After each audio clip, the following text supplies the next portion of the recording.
The air inside the old community courthouse crackled with unease, thick as the Wyoming dust storms that sometimes swept the prairie.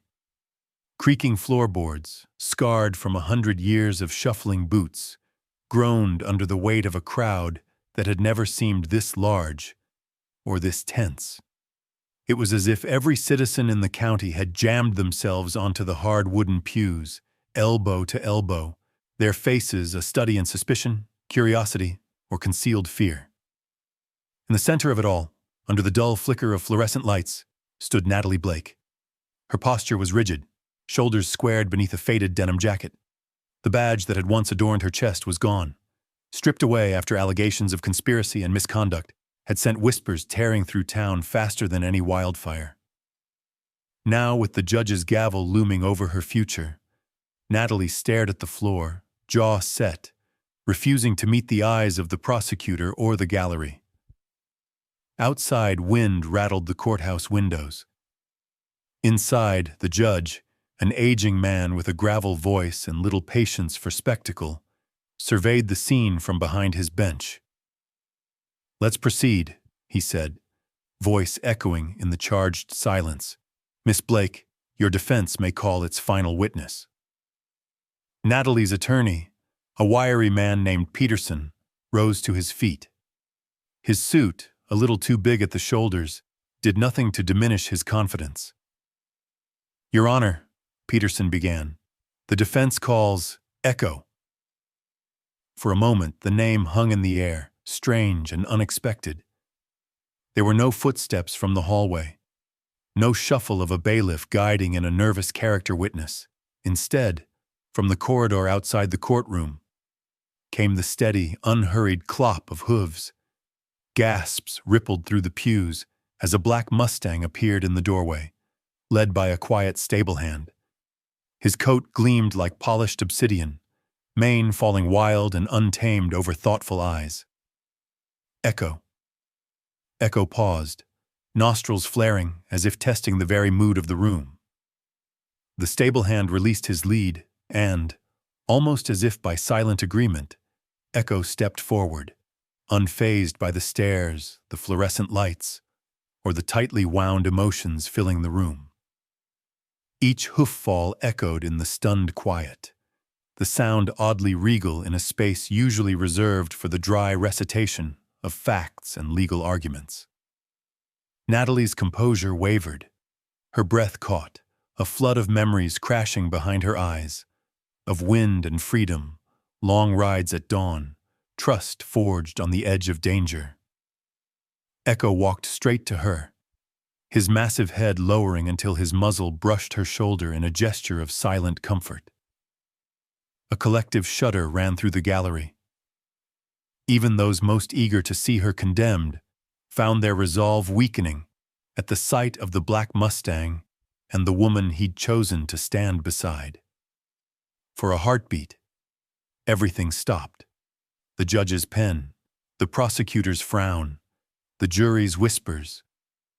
Echo stood motionless, his presence shifting the very weight of the room.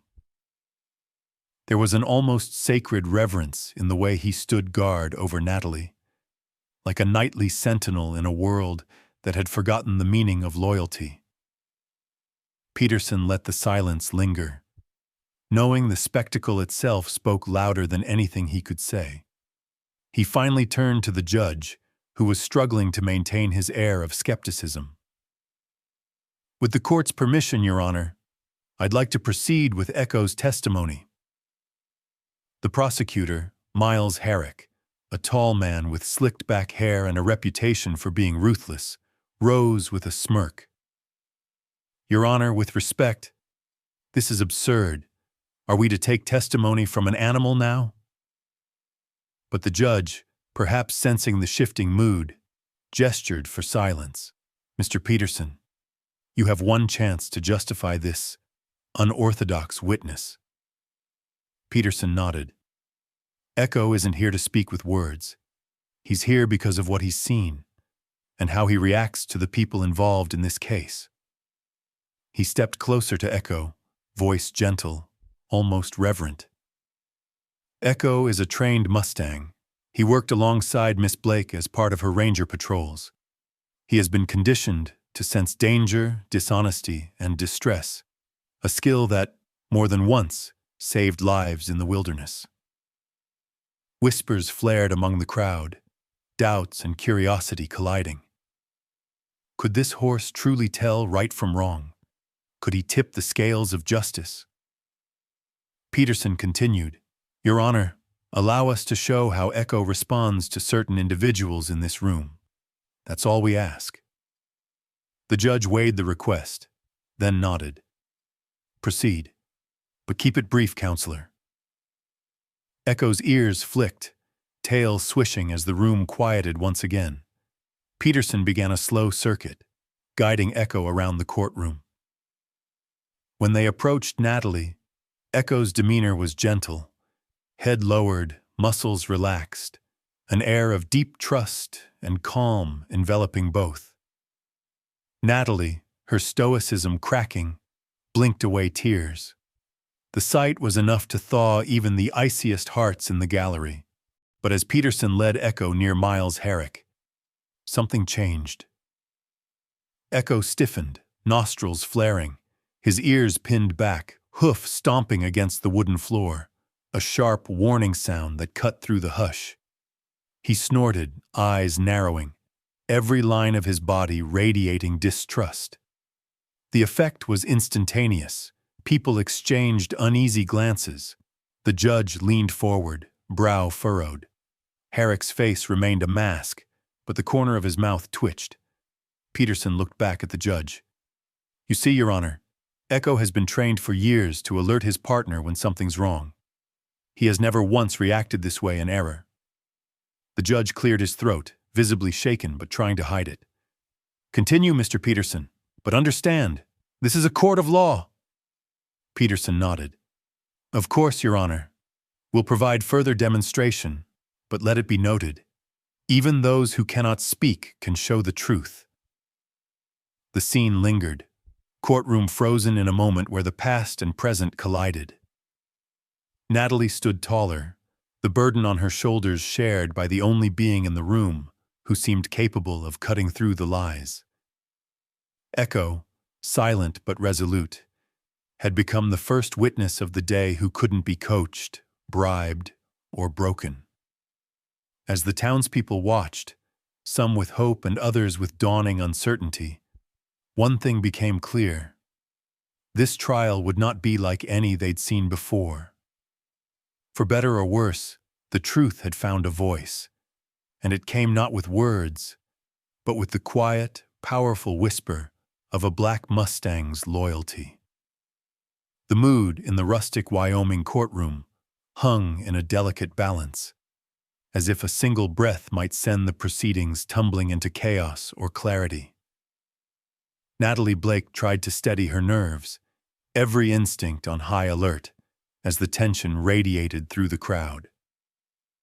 The gallery, moments ago ready to see her condemned, now seemed entranced by the silent drama unfolding at the front of the room. Echo stood beside her, an imposing jet-black presence.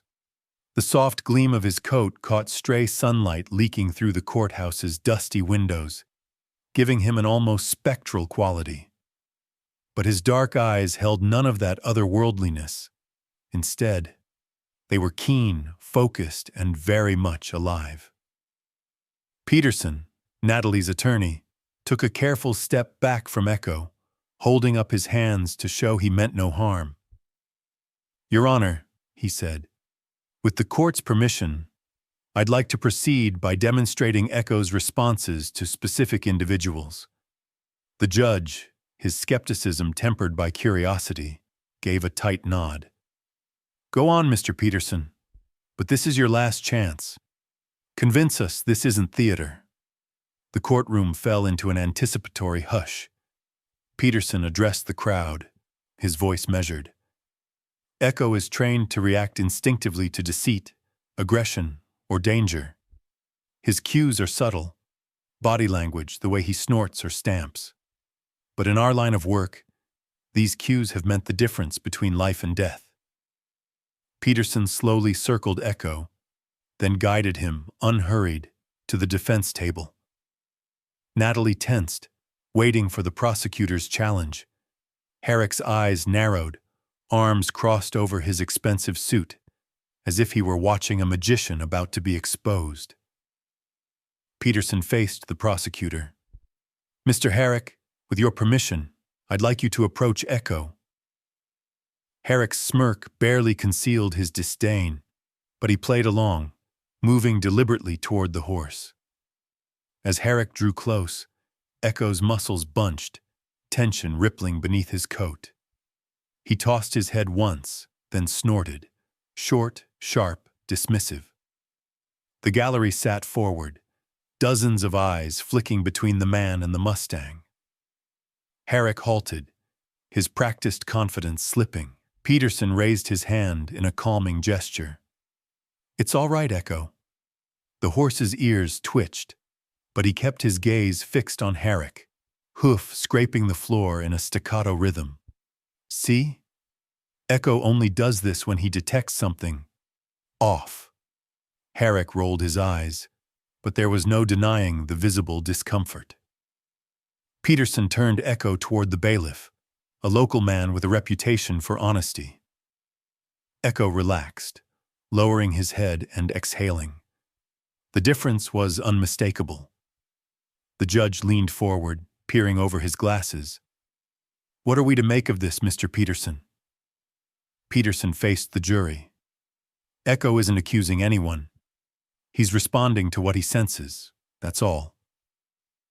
Natalie watched her old partner, heart pounding.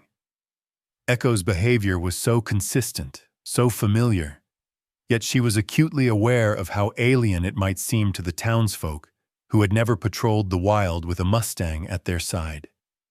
Every motion, every subtle cue, took on an outsized meaning.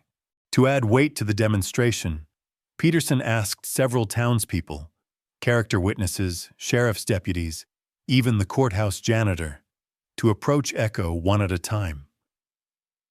Each time Echo remained calm, even nuzzling a few of the men and women he recognized. The audience murmured, reassessing everything they thought they knew about the case, about Natalie, about the accused. But with each approach, Herrick's presence drew the same sharp, defensive reaction from Echo, snorting, stamping, ears pinned. By the third time, the atmosphere had shifted palpably. Where once there had been skepticism, now there was curiosity, maybe even doubt about the charges Natalie faced. Natalie felt hope stirring, fragile and new. For so long she'd stood alone against whispers and accusations, clinging to the truth while watching her reputation unravel. But now Echo was speaking for her in the only way he could, cutting through the clamor with the unshakable logic of instinct. Peterson seized the moment. "Your Honor, I'd like to enter into evidence a series of behavioral logs from Echo's time in service, documenting his responses during ranger patrols. These records show a pattern. Echo only alerts to individuals when there's actual cause, whether it was a poacher, an armed trespasser, or a fellow ranger lying under oath." The judge glanced at the prosecutor, who said nothing.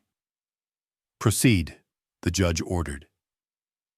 Peterson submitted the logs, the rustle of paper filling the brief silence. The jury leaned in, eyes darting between Echo and the stack of documents. Peterson pressed on, voice quiet but sure. "Ladies and gentlemen, Echo doesn't know how to lie. He doesn't understand politics, pressure, or bribes. All he knows is the truth as he senses it. That's all any of us should want here." As the logs were distributed, Natalie's mind flashed back to her training days with Echo. The hours spent building trust, the emergencies they'd weathered together. She remembered the way Echo would freeze when he sensed a hidden threat in the brush, or how he'd nudge her back onto the trail if she lost her way in the fog. He was more than a partner. He was her anchor to reality, a living, breathing reminder that truth existed beyond words. The prosecutor finally found his voice. "Objection, Your Honor. This is still a court of law, not a sideshow. The judge held up a hand. Your objection is noted, Mr. Herrick, but unless you have evidence to refute the animal's behavior, I'll allow it. Herrick shot a venomous glance at Natalie. This is ridiculous. We can't set a precedent for animals deciding guilt. But the judge looked at Echo, then Natalie, then back at the gallery. Sometimes, Mr. Herrick, justice requires us to look beyond precedent. Peterson nodded in gratitude, then signaled for Echo to return to Natalie. The Mustang did so without hesitation, pressing his head gently against her arm. Natalie squeezed her eyes shut for a moment, letting the sensation ground her, letting the hope inside her grow just a little more. As court recessed for the afternoon, the townspeople spilled out into the late morning sun, the courthouse buzzing with speculation. Some still doubted, some mocked the idea of a horse exposing lies, but many more whispered about what they'd seen. The black Mustang who could not be bribed, whose loyalty and honesty stood in stark contrast to the people who claimed to uphold justice. Inside the now empty courtroom, Natalie leaned against the rail, Echo standing steady beside her. She whispered, "Thank you, old friend. I knew I wasn't crazy." Echo snorted softly, as if he understood. Natalie looked out the window at the wind-stirred fields. The trial was far from over, but for the first time in months, she felt something other than dread. Echo had spoken, without words, but with the pure, unmistakable clarity of trust. And in the silent spaces between heartbeats, Natalie realized the tide might just be turning. As the courtroom cleared for recess, Natalie lingered at the defendant's table, her fingers unconsciously tracing the grain of the wood. Sunlight filtered through grimy glass, casting shifting bars of gold across the floor. For a moment, Natalie was no longer in a courthouse under siege. She was back in the open country, where the sky stretched forever and judgment was doled out by weather and wilderness, not men in robes or men in suits. Echo nudged her gently, the warmth of his breath grounding her in the present. But as Natalie stroked the soft, familiar line of his jaw, her mind slipped away again, drawn back to the memories that both haunted and sustained her. It had been 4 years ago when she first met Echo, a wild Mustang, captured and slated for auction. Natalie, then a newly promoted mounted ranger, had been the only one to see promise in the black colt's wary, intelligent gaze. The other bidders had scoffed. Wild Mustangs, they said, were too stubborn, too unpredictable for real service. But Natalie had insisted, staking her reputation and a good chunk of her savings on a gamble. The first days together had been a silent negotiation. Echo wouldn't let anyone near him, bucking and sidestepping with nervous energy. Natalie, refusing to break him with force, had camped beside his pen, speaking in low tones and letting him learn her scent. Patience had been her only weapon. At night, she'd listen to the coyotes yipping beyond the fence, watching the silhouette of the Mustang pacing under the moon. It was on the third night that everything changed. A sudden thunderstorm rolled in, lightning forking across the high plains. Echo, spooked, thrashed against the fence, eyes wild with terror. Natalie ignored the rain lashing her face and climbed into the corral, arms open, voice low and steady. For long minutes, she simply stood there, letting him circle, never flinching as he charged or kicked up dirt. Eventually, exhausted, Echo stopped. Natalie crouched at his side, letting him feel the slow rise and fall of her breath, her calm at odds with the chaos all around. The storm broke overhead. Natalie and Echo, soaked to the bone, stood together beneath the deluge, the boundary between wildness and trust washed away. By morning, something essential had shifted. From that day forward, Echo would follow her anywhere. He learned commands with uncanny speed, hooves sure over rocky slopes, never balking at a river crossing or narrow pass. Their partnership became legend among the rangers. Echo could sense poachers before Natalie could see their boot prints, steer her away from rock slides and, most importantly, seemed to understand when danger was close, even if it wore a human face. A vivid memory flashed behind her eyes. 3 winters ago, patrolling the upper ridges alone, Natalie and Echo had stumbled on the aftermath of a snowstorm. A fallen pine blocked the trail, but something in Echo's posture, head high, ears flicked back, warned Natalie to stop. She slid from the saddle and crept forward, finding the cliff edge undermined by ice, a deadly trap hidden beneath fresh powder. If Echo hadn't sensed it, they would have plunged 30 feet to certain death. That day, Natalie pressed her forehead to Echo's, whispering thanks, promising never to doubt his instincts. Now, sitting in the courtroom's heavy silence, Natalie's heart ached for those days when right and wrong felt simpler, when trust was its own kind of language. Here, surrounded by people eager for spectacle or vengeance, the clarity of the wilderness seemed 1,000 miles away. Echo shifted beside her, drawing her back. She met his eyes, deep, dark, unwavering. For all his power, Echo was gentle. He understood fear, but he also understood courage. Natalie smiled, remembering a time last summer. Caught in a lightning storm on the far side of Ridge Valley, she'd been forced to shelter under a lone cottonwood. Thunder boomed, wind tearing at her slicker, but Echo refused to leave her side. He lay down, pressing his body against her for warmth and reassurance, sharing his steady strength until the storm passed. The memory was bittersweet. Natalie wondered how a world that had once seemed so honest had become so twisted. In court, words could be bent, loyalty questioned, even truth sold to the highest bidder. But Echo had no motive but love, no instinct but to protect. A heavy step echoed from the hall. The bailiff entered, eyes softening as he glanced at Echo. "You all right, Miss Blake?" Natalie nodded, swallowing her vulnerability. "I'm fine. Just remembering."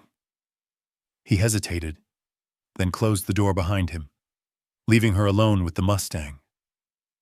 Natalie let herself exhale, shoulders slumping. She stared at the wooden bench where she'd sat through hours of cross-examination, her honor dissected by strangers. She remembered the looks, the sneers, the disbelief. Even those who had once called her friend seemed eager to believe the worst. It was easier, she supposed, to believe the worst. Safer. Echo pawed at the floor, then leaned against her with his weight, insistent but gentle. Natalie laughed, tears threatening again. "You always know when I need that, huh?" she whispered. "You're the only one who hasn't turned away."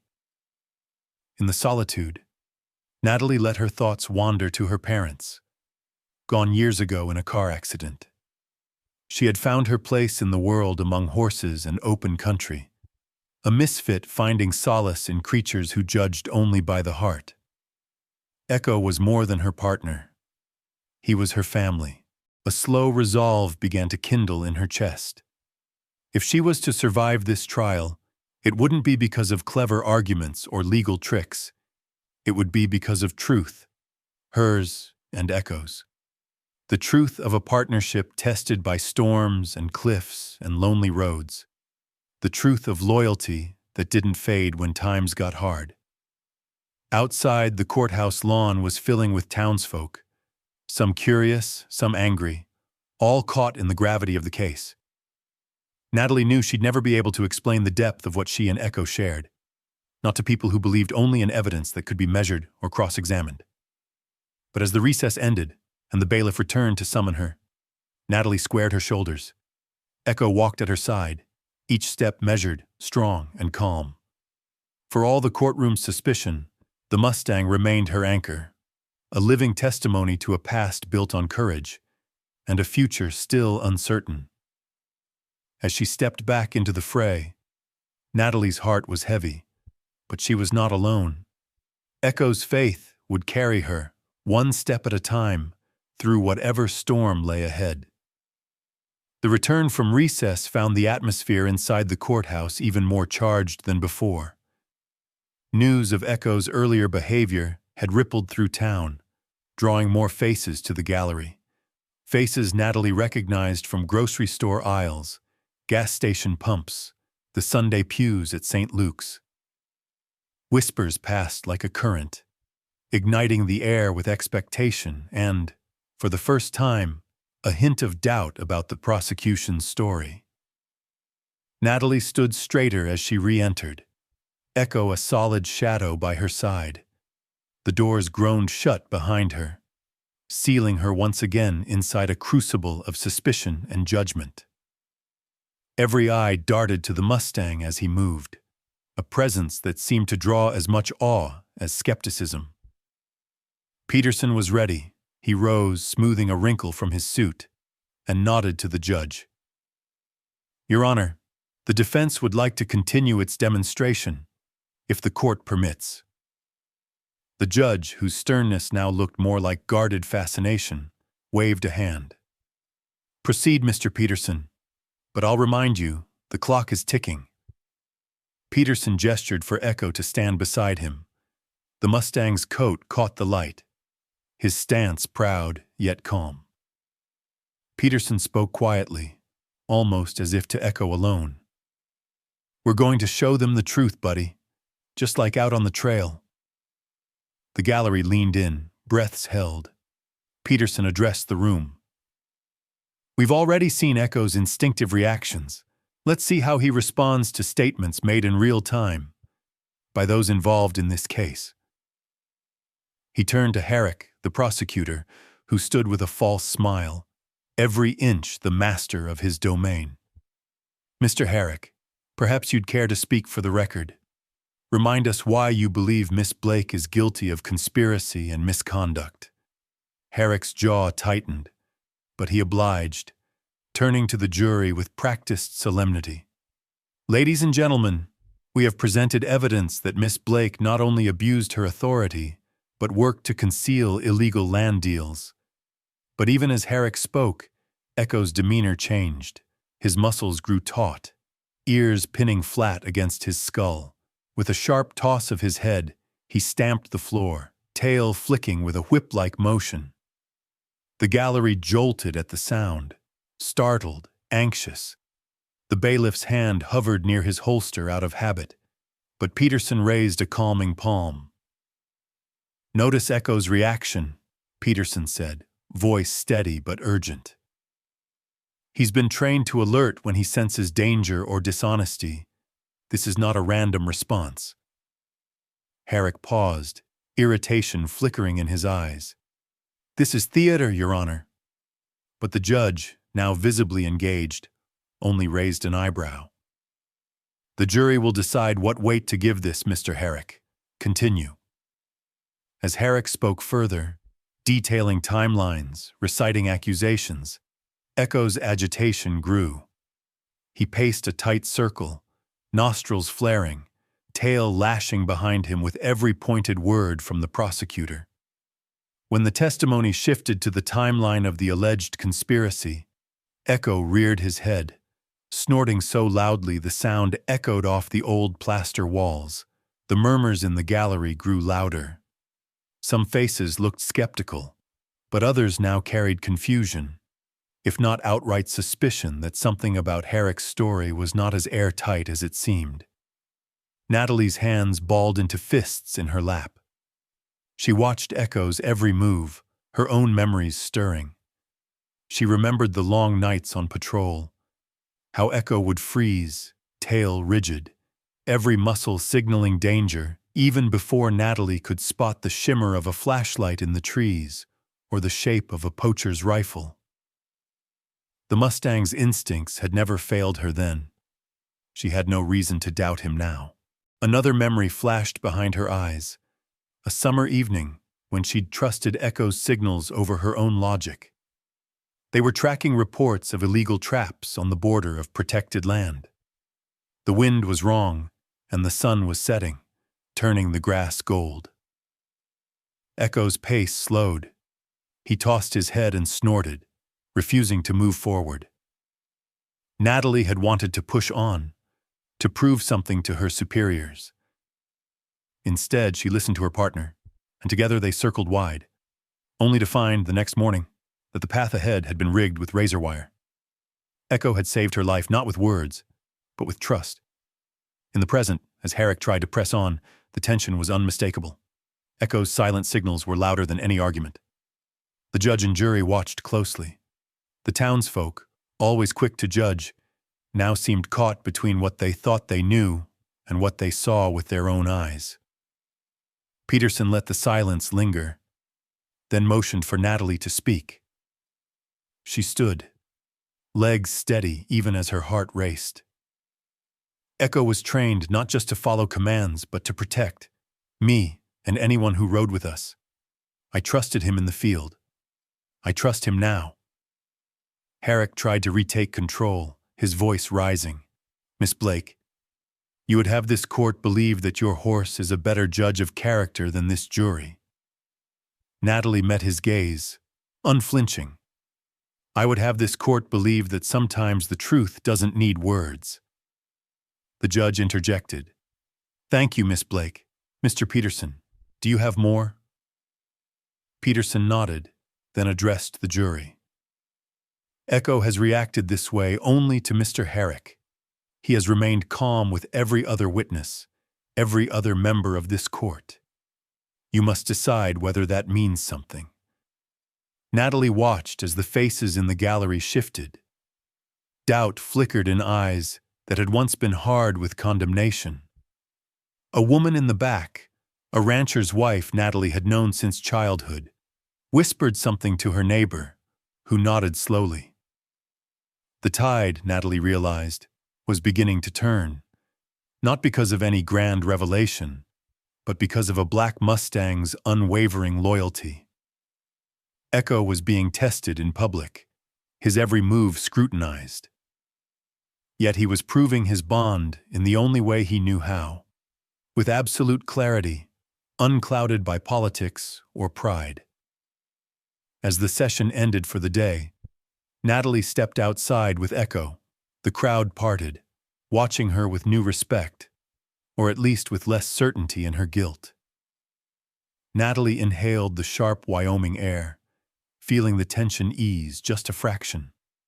She placed a hand on Echo's neck, his pulse strong beneath her fingers. We're not done yet, she whispered. But they're starting to see you, aren't they? Echo exhaled, warm and steady. For the first time since the ordeal began, Natalie allowed herself a sliver of hope. Not in the system, not in the shifting loyalties of people, but in the simple, profound connection between herself and her horse. In this strange and public crucible, their bond was both her armor and her beacon. Inside, the jury filed out, murmuring among themselves. Even the judge lingered, gaze following the mustang until he was out of sight. The courtroom was no longer just a stage for accusation. It had become a place where silent signals, born of loyalty and instinct, could change the course of lives. And as dusk settled over the town, Natalie realized that sometimes the loudest truth was the one that walked beside you, silent but undeniable, step for step into the unknown. The Wyoming sun had slipped lower, stretching golden light across the courthouse floor as court reconvened. The tension was now almost palpable, thick enough that even the most skeptical townsfolk in the gallery watched the proceedings with hushed anticipation. The events of the previous day had shifted the energy in the room. For the first time, A sense of uncertainty crept into the faces of those who once seemed eager for Natalie's conviction. Natalie entered with Echo at her side, feeling every eye in the room trace their steps. There was something almost reverent now in how people watched the black Mustang. He had become a symbol, his silent testimony more compelling than any human's words. Peterson began promptly. Your Honor, the defense would like to introduce a controlled demonstration to further substantiate Echo's reactions in this matter. With the court's permission, we have assembled several objects associated with the case and those involved. The judge nodded, curiosity evident in his eyes. You may proceed, Mr. Peterson, but remember, time is of the essence. A bailiff wheeled out a cart, its surface covered by a dark cloth. Underneath, Peterson explained, were objects belonging to Natalie, Herrick, and various others. Personal items, riding gear, and notably, a saddlebag that had been confiscated as evidence. Peterson's plan was simple but bold. Let Echo's instincts do the talking. Echo, Peterson said softly, removing the cloth. Let's see what you remember. Peterson offered Echo one item at a time. Natalie's battered hat, her service badge, a set of leather gloves from another ranger. Echo sniffed each carefully, his reactions calm and uninterested. The gallery relaxed, some even exchanging uncertain glances, as if to say, was it all just coincidence? But when Peterson presented the prosecutor's saddlebag, Echo's demeanor changed instantly. He recoiled, nostrils flaring, a guttural snort rolling from his throat. He stamped his hoof twice, sharp, deliberate. Natalie's breath caught. She recognized that cue from years of patrol. The gallery stiffened, tension ratcheting up as Peterson held the saddlebag steady. Peterson looked to the judge. For the record, Echo's training dictates he alert only to the scent of danger or deceit. This is not a normal reaction. The judge motioned the bailiff forward. Open the saddlebag. The bailiff's gloved hands worked the clasp. The room leaned forward in a collective hush as he produced a thick bundle of papers, rubber-banded together. He handed them to the judge, who scanned the first page. His brow furrowed, then lifted in surprise. These are financial ledgers, the judge announced, and records of land sales. He looked at Herrick, whose complexion had gone pale beneath his polished exterior. Mr. Herrick, can you explain why these were not disclosed? Herrick stammered, Those are private records, Your Honor. Irrelevant.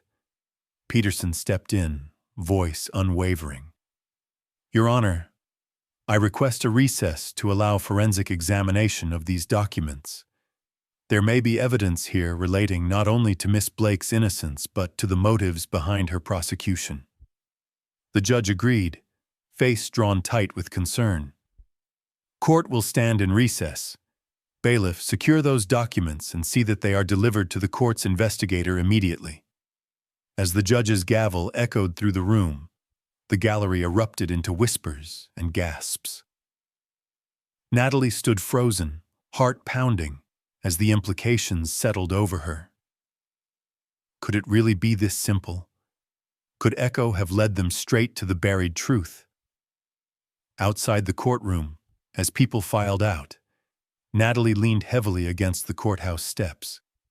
Peterson joined her, expression a blend of excitement and exhaustion. You did it, Peterson said quietly, reaching out to stroke Echo's mane. I always believed in you two, but this might really change everything. Natalie managed a shaky laugh, the pressure of months lifting, just a little. I knew he'd never let me down. Echo, sensing the change, nuzzled her shoulder. His presence was both comfort and proof, living, breathing evidence that some bonds could not be faked, that some truths simply refused to stay buried. Word spread quickly through town. By nightfall, speculation turned to outrage. People who had once been silent now spoke in Natalie's defense, and even local news reporters hovered on the courthouse lawn, eager for a statement. The story had changed. Now, instead of an officer on trial for corruption, the narrative had shifted to one of possible conspiracy, greed, and a town's reckoning with its own assumptions. Natalie barely slept that night.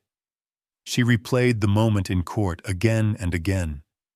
Echo's reaction, the ledgers, the way the crowd had shifted from hostility to uncertainty, even awe. For so long she had doubted herself, questioned whether her faith in Echo was just the desperate hope of someone with nothing left. But now she realized, Echo remembered everything, not just commands, not just routes or routines, but people, their intent, their honesty, their lies. She thought back to the flash of recognition in Echo's eyes every time Herrick was near. Had the Mustang sensed something in him from the start? Something Natalie's own instincts had missed in her desire to trust authority. In the morning, the forensic investigator confirmed what Natalie and Peterson had suspected. The ledgers detailed unauthorized land deals, parcels sold off at bargain prices, often to shell companies linked back to Herrick himself. There were emails, printouts, and receipts, all hidden away in the saddlebag that Echo had singled out. It was enough to open a full investigation, not just into the charges against Natalie, but into the very prosecutor who had orchestrated the case against her. When court resumed, the tension was electrifying. Herrick sat stone-faced, his composure cracking as the judge questioned him sharply about the evidence. The gallery's mood was now openly hostile to the prosecution. Murmurs of cover-up and frame job buzzed through the crowd. Natalie's eyes stung with tears, not from vindication, but from awe and gratitude. Echo had not only defended her, but had, in his way, protected the entire community from a deception that could have cost them their land and livelihoods. As the session closed, Echo stood at the center of the courtroom, silent and regal. To the townspeople, he was no longer just a horse. He was a guardian, a living truth-teller. And Natalie, standing at his side, understood for the first time that her fight was never just for herself. It was for the truth that only the innocent, and those who loved them, could see. And as the gallery emptied, the only sound that lingered was the soft, steady exhale of Echo, the Mustang who remembered everything and had chosen, once again, to save her life. Night had always brought a different kind of stillness to the Wyoming prairie, but tonight, the quiet felt wrong. The courthouse drama had spilled out into the town, seeping into every diner, every feed store, every bar stool. The questions. Could Natalie really be innocent? Was the prosecutor hiding something? Ran on everyone's lips. Natalie could sense the unease as she walked Echo back to the stable, the Mustang's hooves muffled against the old dirt lane, his breath visible in the chilly spring air. Natalie's barn sat at the edge of her family's small spread, nothing grand, but well kept. She double-checked the heavy latch on Echo's stall, laid out fresh straw, and paused a moment to rub his nose. "You saved my life today, partner," she whispered, voice trembling with gratitude and exhaustion. Echo responded with a soft whicker, eyes half-lidded, content for now. Still, Natalie felt a prickle at the base of her neck, a warning she'd learned to trust as surely as any signal from Echo. Inside the house, she tried to rest, but her mind spun with what-ifs. She replayed Echo's alert in the courtroom, the way the judge had glared at Herrick, the shock on Peterson's face as the ledgers tumbled out. Each detail sharpened the fear that their victory was too precarious, that someone desperate enough to orchestrate a frame job might try something even bolder with their back against the wall. she left the window cracked, letting the spring air swirl in. Around midnight, a dog barked sharply somewhere down the road, then fell silent. Natalie's heart pounded in her chest. She got up, slipped into her boots, and reached for the old flashlight on her nightstand. The world outside was wrapped in darkness, the barn a faint silhouette against the starlit horizon. A sudden clatter sent her running, the flashlight beam bobbing as she sprinted through the wet grass. She flung open the barn door and was hit by the sharp, sour tang of fear. Echo was up, kicking at the stall door, his muscles taut and his eyes rolling white. Something, or someone, had spooked him. In the dim light, Natalie saw a shadow near the tack room, crouched low. Her instincts flared. This wasn't a wild animal or a thief after tools. This was deliberate, targeted. She shouted, "Who's there?" Her voice rang sharp, her hands balling into fists. The figure lunged for the back door, but Echo, sensing the threat, exploded from his stall with a force that rattled the whole barn. The latch splintered as he barreled past, blocking the intruder's escape. Natalie caught a flash of the man's face in the swinging beam of her flashlight. Panic wide in his eyes, a ski mask half torn away. She lunged, grabbing at his jacket, and the two went crashing to the ground in a tangle of limbs, straw, and curses. The fight was ugly, quick, desperate, no rules but survival. The man tried to twist away, landing a glancing blow to Natalie's jaw. She tasted blood, her vision going blurry for a moment. But Echo was there, looming, pawing the ground, snorting a deep warning that echoed off the barn walls. The man hesitated just long enough for Natalie to drive her knee into his ribs and wrestle him to the ground. She scrambled for the barn's old landline phone, calling the sheriff with shaking hands. By the time deputies arrived, Echo still stood guard over the subdued intruder. The deputies dragged the man into the light. To Natalie's shock, and to the fury of everyone present, it was Herrick's aide, Tom Riley, a man who had sat in the courtroom every day, taking notes and whispering instructions. Sheriff Randall, an old friend of Natalie's late father, fixed Tom with a glare. "What the hell were you doing out here, Riley?" Riley's face twisted in defeat, his bravado spent. He spat at the ground, but the sheriff and two deputies were already searching his pockets. They found a small flash drive, and when they shone their lights on it, Natalie saw the label, Evidence. Within the house, as deputies scrolled through the drive's contents, Peterson arrived, roused by a call from the sheriff. He hurried into the kitchen, hair disheveled, worry etched into every line of his face. "Natalie, are you all right?" She nodded, wincing at the bruises forming on her cheek and arms. "Echo saved me again. And Riley had this." She held up the flash drive. Peterson's eyes widened. "Let's see what's on it." Deputies plugged the drive into a battered department laptop. Folders popped up. Dozens of emails, many flagged urgent. Peterson clicked through them, reading aloud. "Here. Emails between Herrick and Riley. Instructions on how to plant evidence, frame Natalie, and manipulate the investigation." He scrolled faster, voice tightening. "This is it. This is the proof we needed. Herrick's behind all of it. He was going to profit from the land deals. Natalie, you were just in the way." A heavy silence settled over the kitchen as the gravity of what they'd uncovered sank in. Natalie sat, shaking, Echo's warm head resting on her shoulder, as if to remind her, "I'm here, you're safe." Sheriff Randall called into the courthouse, arranging for extra security. Peterson snapped photos of the most damning emails, prepared to secure them in the morning. "With these and the ledgers," he said, "we've got an ironclad case. Herrick won't just lose his job, he'll face criminal charges." The shock of violence left Natalie shaken. But inside her, a new kind of strength was growing. She ran trembling hands through Echo's mane. "Thank you," she whispered.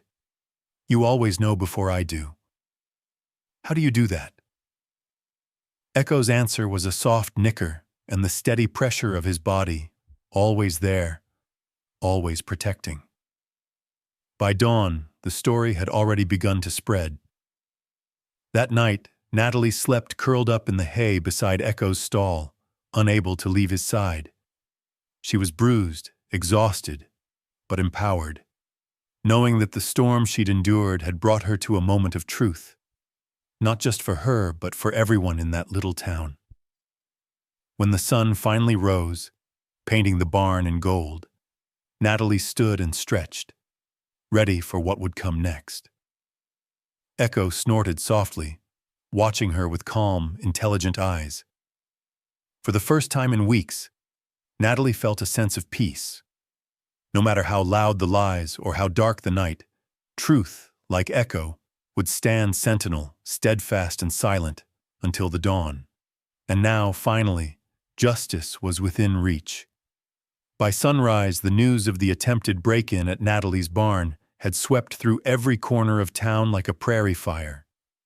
People talked of nothing else at the diner, at the feed store, in line at the post office. Rumors, suspicion, and fear crackled in the air, but so did something else. The sense that the time for reckoning had finally come.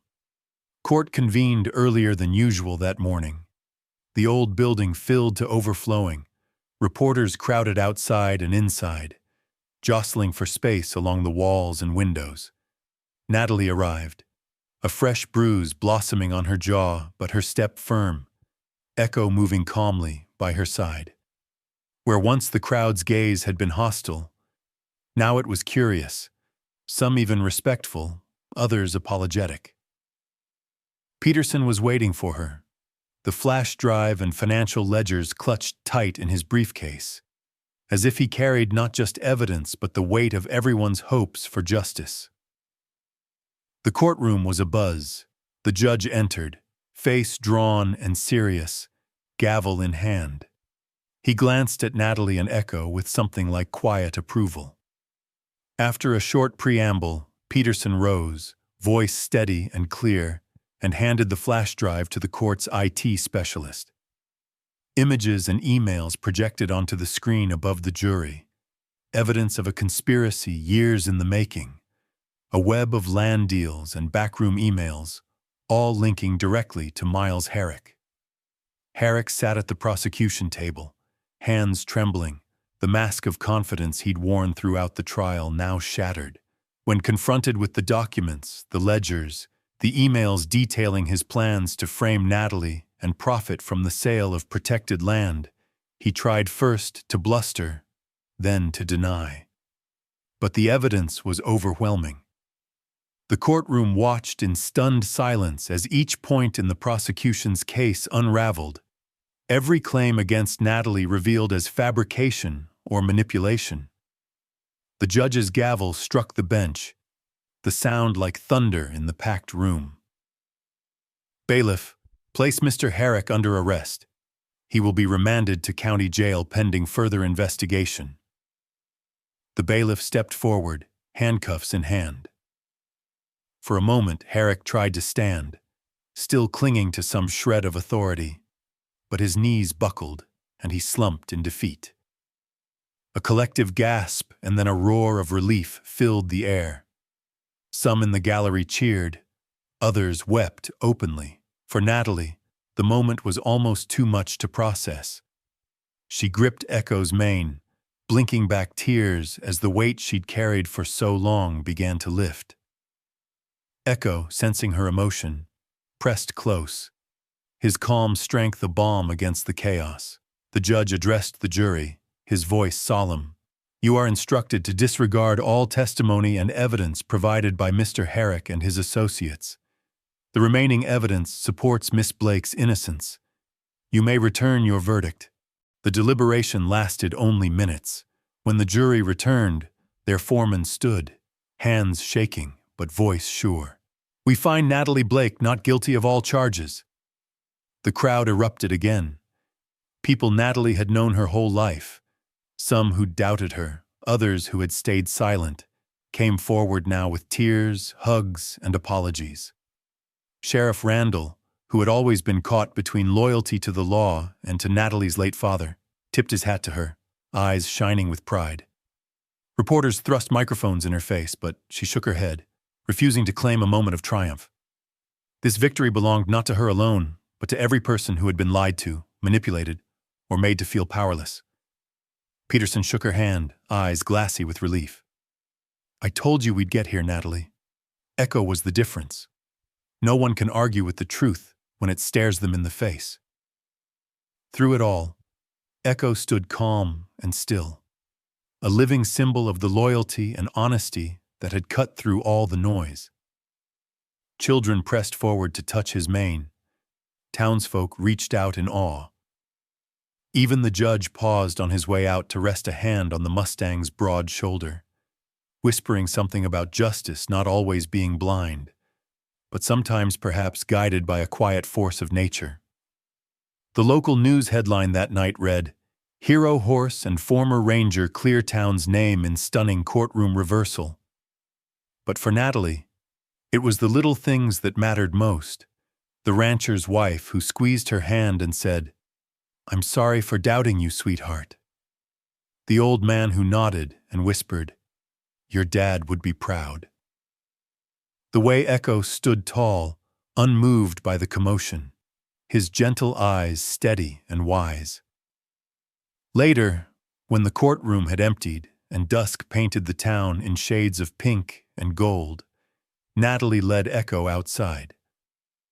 The courthouse steps were crowded with supporters, friends and strangers, unified by the truth. Natalie climbed a few steps and turned to face them, feeling for the first time in ages the old certainty that justice could prevail. "I never would have made it here without Echo," she told the crowd, voice rough but strong. "He remembered who could be trusted, even when I couldn't. We owe him more than thanks. We owe him the truth." Someone in the crowd called out, "What happens now, Natalie?" She looked down at Echo, then out at the crowd. "We rebuild, we heal, and we never forget that sometimes the quietest among us are the ones who see the most." The people cheered again, their faith in their town and in each other slowly restored. The story of Natalie Blake and Echo the Mustang would become a legend, told and retold wherever people gathered to remember the day when truth, loyalty, and the bond between a woman and her horse brought down the powerful and gave hope back to the innocent. As darkness settled, Natalie walked home with Echo at her side. She felt battered and exhausted, but also lighter than she'd felt in months. Justice had come. Not in a blaze of glory, but in the quiet strength of those who refused to give up. Echo's role was clear to everyone now. He was no longer just a horse. He was a symbol, a protector, and a reminder that truth, once set free, can never be put back in its cage.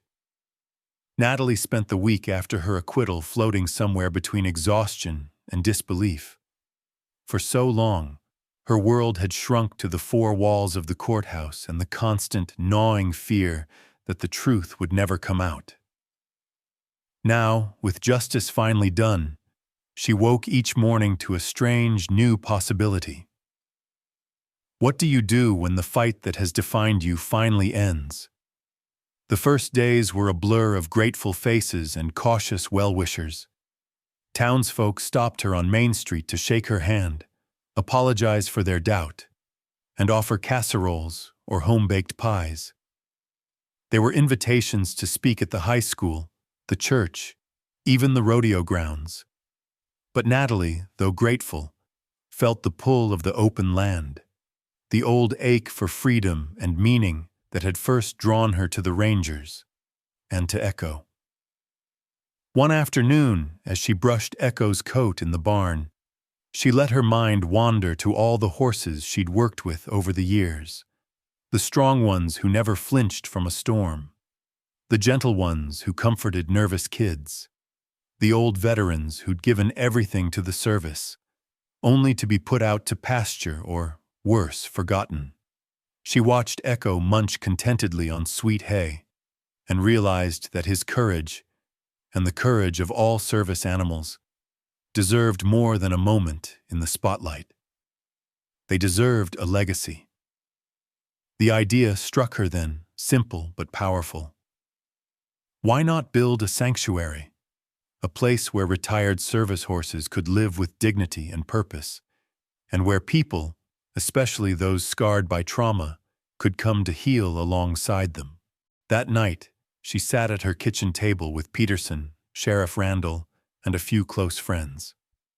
The old kitchen was crowded, coffee steaming, Echo's head occasionally appearing through the window to nudge for attention. Natalie took a breath, voice trembling with hope and nerves. I want to start a sanctuary here. Not just for horses, but for people too. Folks who've seen hard times, veterans, kids from tough homes, anyone who needs a safe place. Echo's shown us what's possible when we don't give up on each other. I think we can build something beautiful. Peterson nodded, immediately on board. You'd have my support. I know a dozen people who'd want to volunteer. After what Echo did for this town, we owe him and you our best. Sheriff Randall smiled, his weathered face softening. Your daddy would be proud, Natalie, and I can get the county board behind it. I'll talk to the feed store, the vet, maybe even the local lumberyard for materials. Word spread fast. By the following weekend, townsfolk started arriving at the old ranch with tool belts and work gloves. Some brought lumber, others feed. A few came with nothing but willing hands and stories to share. People who had once watched the trial in silence now hammered fences, painted barns, and built sturdy new stalls. Teenagers cleared brush. Ranchers donated blankets and hay. The high school art class painted a bright mural on the barn, an image of Echo galloping free beneath a sky full of wild mustangs. Natalie worked alongside them, sweat stinging her eyes, heart swelling with gratitude. For the first time since her life had been upended, she felt part of something larger than herself, a web of community woven not by guilt or suspicion, but by hope, gratitude, and the promise of new beginnings. Echo became the sanctuary's ambassador. Word of his story drew visitors from neighboring towns, and soon even regional news crews arrived to document the transformation. Echo, ever patient and regal, greeted children with a gentle nuzzle, stood calmly as nervous veterans brushed his mane, and watched quietly as people found comfort simply by being near him. For many, Echo's presence was enough, a silent reassurance that healing was possible. Traumatized kids, wary at first, soon laughed and ran with the horses. Elderly ranchers who'd never learned to talk about loss or fear found themselves speaking softly to the animals, sharing memories and finding peace in the ritual of care. Natalie found her days filled with small miracles, a withdrawn teenager coaxing a smile from a nervous mare, a combat veteran sleeping through the night for the first time in years, a volunteer writing poetry about Echo and leaving it tacked to the barn door. The work was hard, the days long, but Natalie felt a sense of purpose she hadn't known since her earliest days as a ranger. She knew now that healing didn't come all at once, or even all from justice. It came from the slow work of rebuilding, from forgiving others and herself, from trusting again in the goodness that could grow from pain. One evening, as the sun dipped behind the hills, Natalie gathered everyone, volunteers, guests, and townsfolk, for a small celebration. Peterson made a toast, his voice uncharacteristically emotional. To Natalie, for showing us how to stand up for the truth. To Echo, for reminding us to trust our instincts. and to all the horses who have served us so well. May this sanctuary be a home for all who need it, two-legged or four. The crowd cheered, laughter ringing into the twilight. Echo stood at the center, calm and steady, his coat catching the last rays of gold. Natalie pressed her hand to his neck, overwhelmed by the simple, profound joy of the moment. Afterward, as the guests departed and dusk settled, Natalie stood alone by the fence, watching Echo graze with the other horses. The sanctuary was more than a place. It was a promise, a living testament to what could rise from hardship. She knew there would be setbacks, days when fear or doubt returned, but she also knew that together, with Echo, her friends, and her community, she could meet them. And as the stars blinked awake over the Wyoming plains, Natalie felt hope, pure and uncomplicated, blooming in her chest. This was only the beginning, of healing, of purpose, of a new life. She smiled, knowing Echo would be with her every step of the way. The air at the new sanctuary was filled with the scent of fresh hay, wildflowers, and the unspoken promise of something enduring. The Wyoming summer, so often harsh and unpredictable, had softened for the day, sunlight falling in gentle sheets over the pasture, the sky an endless blue bowl. Natalie stood near the barn, her nerves fluttering as the first cars and pickups rolled down the long drive, spilling out friends, neighbors, volunteers, and guests. It was the sanctuary's first official community gathering, and Natalie wanted the occasion to be more than just a ribbon cutting or a chance for town officials to make speeches. She wanted it to be a day where people could see, feel, and understand the legacy Echo had given them, a legacy of quiet strength, steadfastness, and the kind of truth that didn't always shout but never faltered. As people mingled, touring the stalls, feeding apples to the horses, laughing as Echo gently nudged a toddler, Natalie slipped away for a moment of solitude beneath an old cottonwood tree. She watched the crowd, a swirl of faces she had once known only as judges, jurors, or even adversaries. Now they were neighbors, friends, and allies, drawn together by the simple power of one horse's loyalty and the hard-won redemption of a woman who had refused to give up. When the time for speeches arrived, Natalie hesitated before stepping up to the makeshift podium, a sturdy hay bale with a hand-painted sign reading "Welcome to Echo's Haven." She clutched her notes but didn't read from them. Instead, she scanned the faces before her, then rested her hand on Echo's withers, feeling his calm presence steady her nerves. "Thank you all for coming," she began, her voice a little rough at first. "Not just today, but for everything you've done to help build this place. A year ago, I wasn't sure I'd ever find my way back here. I was lost. In every way a person can be lost. I doubted myself, doubted the people around me. But I never doubted Echo. Not once." A hush fell over the gathering, the kind that comes when people know something important is about to be said. Echo shifted, his gaze sweeping the crowd, his black mane lifting in the soft breeze. Natalie continued, "Justice doesn't always wear a badge or a uniform. Sometimes it wears a mane or comes in the shape of a friend who never gives up on you. There were days during the trial when I felt completely alone, days when I thought I might never be believed again. But Echo was always there. He remembered the truth, even when no one else could see it." She paused, searching for the words to explain what the months of hardship and vindication had taught her. We live in a world that likes things loud. People trust the voices that shout the hardest, that come from authority or tradition. But Echo taught me something different. He taught me that there's power in quiet intuition, in listening to what's beneath the surface. Sometimes the ones who can't speak our language are the ones who understand us best. And sometimes, The loudest lies are drowned out by a single act of silent loyalty. Her eyes found a cluster of children at the front, wide-eyed and attentive, a few clutching handmade drawings of Echo. I hope all of you remember that, especially when life gets noisy, or when you're made to feel small by people who claim to know better.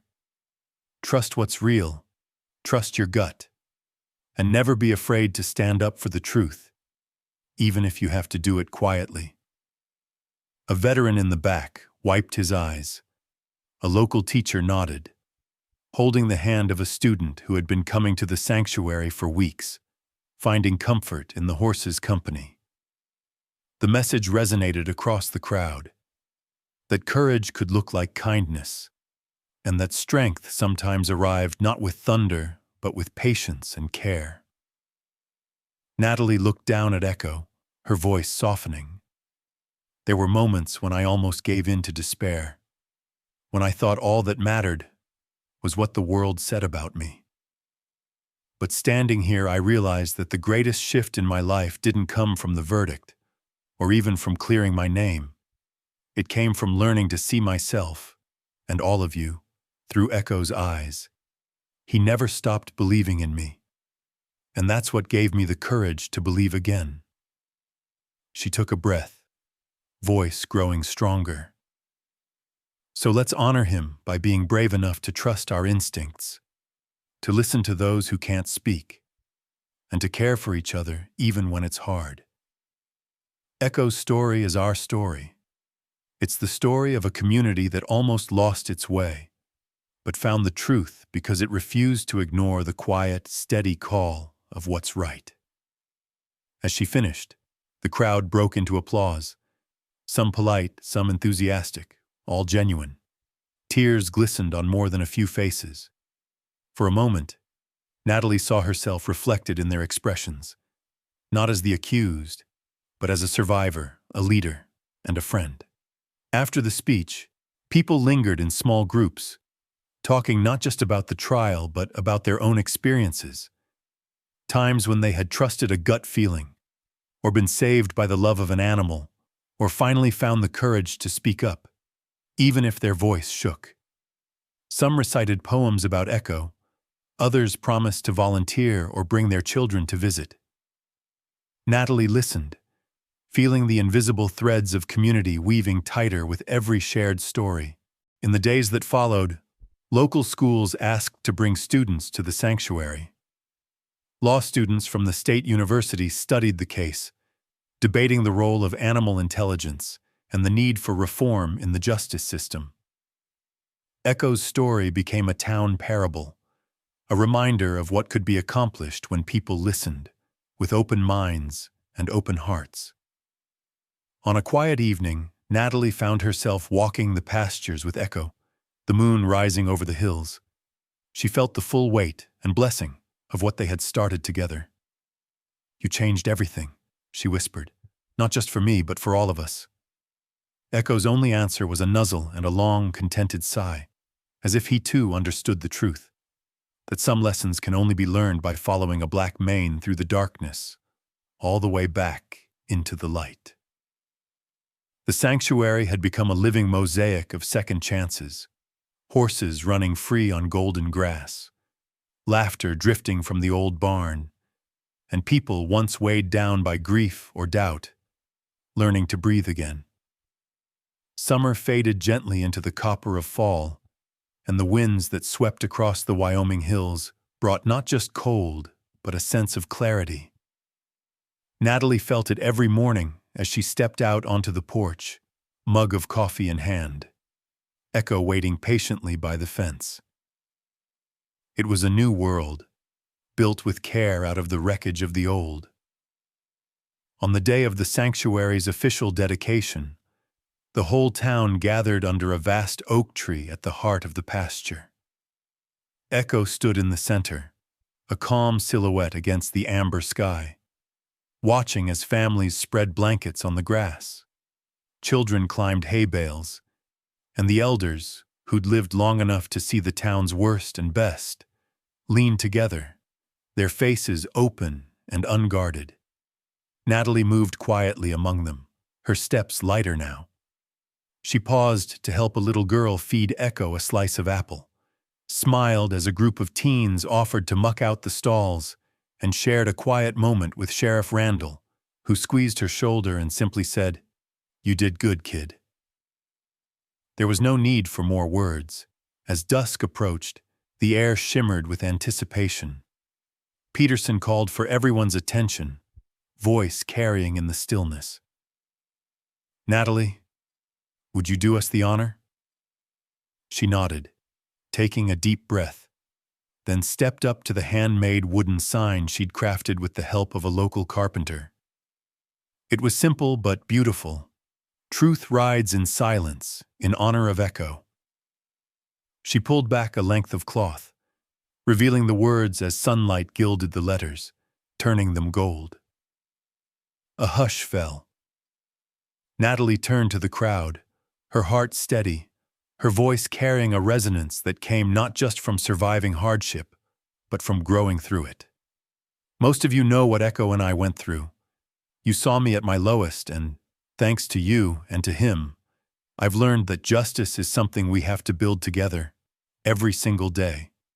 It isn't a verdict or a law.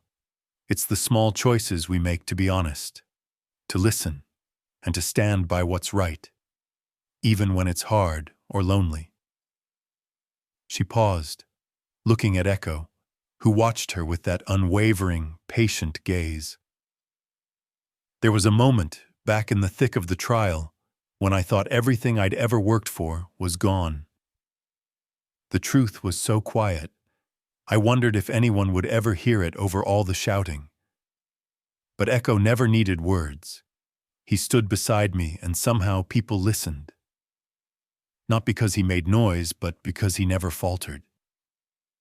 Natalie felt her voice tremble but pressed on, wanting every person there to carry this lesson away with them. "Echo wasn't just my partner. He was my compass. He showed me, and all of us, that the loudest voices aren't always right, and the best answers don't always come from a place of power. Sometimes, the most honest truths ride in silence. Sometimes, they walk on four legs and trust you to do the rest." A warm breeze rustled the leaves above, carrying her words across the crowd.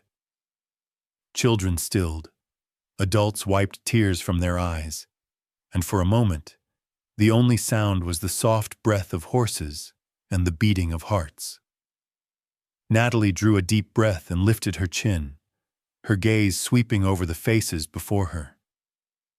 "So if you've ever felt invisible, or doubted whether what you know in your heart matters, remember Echo. Remember that justice can be gentle, that courage can be quiet, and that sometimes the smallest acts of faith change the world." She looked straight into the crowd, her voice suddenly bold, a final call to action rising from deep inside. If Echo's story means something to you, take it with you. Stand up for the quiet truth, even when it's hard. Believe in those who don't have a voice. Be the person who listens when everyone else is shouting. And please, share this story. Let it ride far and wide. The world needs more reminders that truth doesn't need to shout to change a life. With the last light fading, Natalie rested her hand on Echo's neck. The crowd broke into applause, not wild but profound, an ovation of gratitude and recognition for both the horse and the woman who had walked a trail no one else could see. As the celebration wound down, families drifted home, leaving the field quiet again. Natalie lingered beneath the oak, watching Echo graze in the deepening twilight. The sanctuary felt both infinite and intimate, the culmination of a journey that had begun with fear and ended in hope. She closed her eyes, listening to the night, the rustle of the grass, the distant call of an owl, and most of all, the steady rhythm of Echo's hooves as he wandered farther into the pasture. There was no fear in watching him go. He always came back. He always led her home. And so, as the last embers of sunset faded and the land settled into peace, Natalie understood what she would carry forward. Not just the victory, not even the healing, but the knowledge that the best guide through darkness is loyalty, that the purest voice is sometimes the quietest, and that the longest trails are walked step by patient step, always together. Echo paused beneath the great oak, lifting his head to the sky. At a heartbeat, he stood perfectly still, an emblem of everything the town had learned, and everything they still hoped to become. Then he moved on, slow and sure, into the open field, the grass swaying gently around his legs. Natalie watched, her heart full, as the world faded into night, and the only sound left was the steady, comforting echo of hooves, reminding her and everyone who had heard his story that truth endures always, even in silence.